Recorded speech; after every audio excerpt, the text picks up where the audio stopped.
Assalamualaikum warahmatullahi wabarakatuh. Dari kelompok kami ingin membahas tentang perekonomian terhadap kemiskinan, pengangguran, dan lapangan kerja.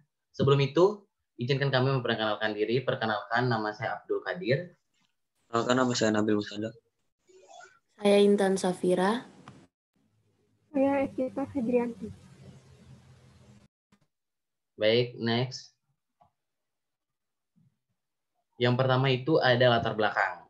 Pada masa pasca krisis, Indonesia itu mengalami laju pertumbuhan ekonomi yang cukup baik dalam soal besaran angka pertumbuhan. Inilah indikator utama yang senantiasa digunakan para presiden mulai dari Bapak Habibie hingga Bapak Susilo Bambang Yudhoyono untuk mengklaim bahwa perekonomian Indonesia sudah back on track.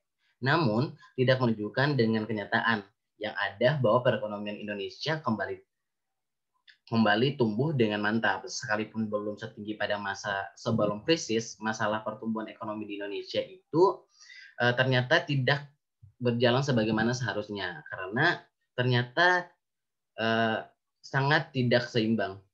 Next.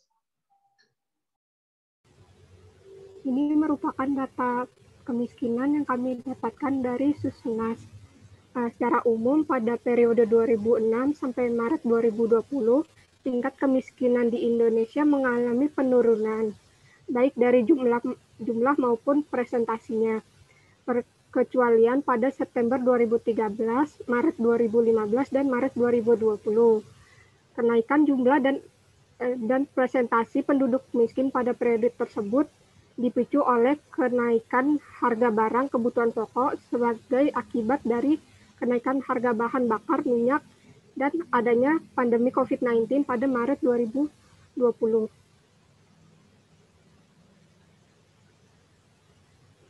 Ini merupakan data yang kami dapatkan untuk jumlah pengangguran dari tahun 2014 sampai 2019. Dapat dilihat bahwa jumlah pengangguran tertinggi terjadi pada bulan Februari terendah terjadi pada bulan Februari 2019 dan yang tertinggi terjadi pada bulan Agustus 2018.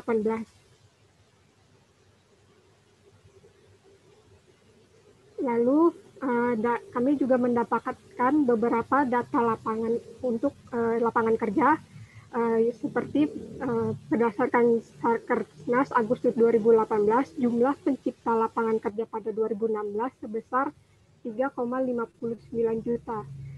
Pada tahun 2017 sebesar 2,61 juta dan untuk periode Agustus 2018 sebesar 2,99 juta. Dalam 5 tahun terakhir ini, rata-rata pertumbuhan kesempatan kerja adalah sebesar 1,99%. Dari target penciptaan kesempatan kerja pada tahun 2015 sampai 2019 sebesar 10 juta orang. Hingga 2018 pemerintah sudah dapat menciptakan 9,38 juta kesempatan kerja. Penciptaan kesempatan kerja paling rendah yang terjadi di 2015 yaitu 0,19 juta.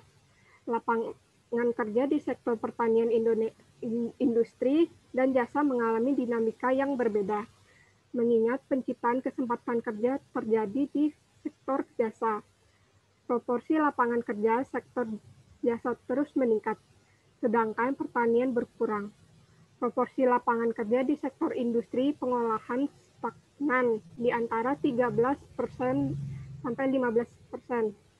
Selama 2015 sampai 2018, sektor jasa menyebar 9,77 juta pekerja, sedangkan industri hanya 2,99 juta orang.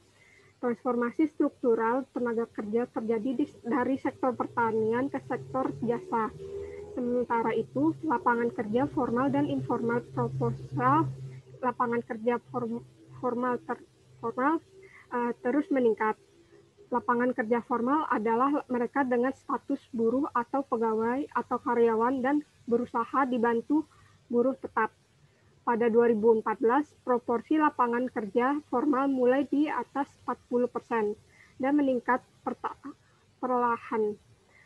Tahun 2018, proporsi lapangan kerja formal mencapai 43,16% atau 53,5 juta orang.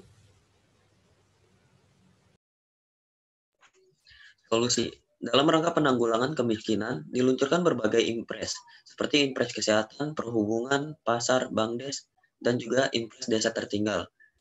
Dapat dicatat juga program pemberdayaan lainnya seperti pembinaan dan peningkatan pendapatan petani dan nelayan kecil atau P4K, terus Kesra Kukesra, PPK, dan P2KP, serta P3DT. Hampir semua departemen mempunyai program penanggulangan kemiskinan dan dana yang telah dikeluarkan pemerintah untuk pelaksanaan program-program tersebut telah mencapai puluhan triliun rupiah. Kondisi ketenaga kerjaan menunjukkan bahwa kendala terbesar yang dihadapi Indonesia bersumber dari terbatasnya keahlian atau skill angkatan kerja dan ketidakcocokan antara kebutuhan dengan ketersediaan tenaga kerja. Peningkatan kualitas dan keahlian angkatan kerja masih menjadi salah satu kunci untuk meningkatkan daya saing tenaga kerja Indonesia. Beberapa kebijakan yang ditempuh pemerintah diantaranya pengembangan pendidikan dan pelatihan vokasi dan pemagangan pekerja di industri, pengembangan program link and match dengan dunia industri dengan dukungan informasi pasar kerja, pengembangan ekonomi lokal di perdesaan, peningkatan investasi padat pekerja, dan formalisasi UMKM, serta perluasan cakupan dan skema perlindungan sosial bagi pekerja.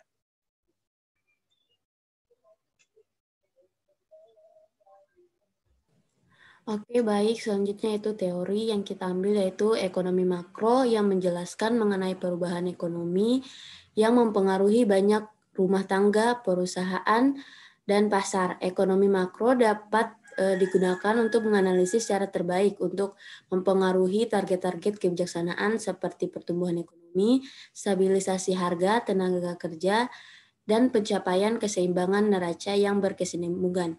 Ilmu ekonomi makro mempelajari variabel-variabel ekonomi secara secara agregat atau keseluruhan.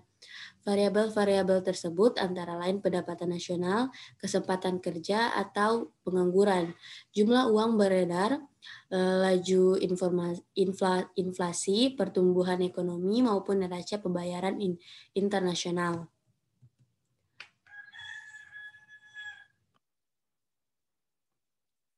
Selanjutnya yaitu kesimpulan. Dapat kita simpulkan bahwa kemiskinan itu pada hakikatnya berkaitan langsung dengan sistem kemasyarakat secara menyeluruh dan bukan hanya ekonomi atau politik, sosial, dan budaya, sehingga penayangannya harus berlangsung secara menyeluruh dengan suatu strategi yang mengandung semua aspek dan perilaku kehidupan manusia bisa dimulai dengan resep ekonomi, kemudian ditunjang oleh tindakan sosial dan politik yang nyata. Namun demikian, dalam kenyataannya bahwa memerangi kemiskinan dan menjadi pengangguran seringkali menjadi suatu masalah perdebatan yang ada kaitannya dengan masalah tersebut, yaitu berkenannya dengan cara dan sasarannya.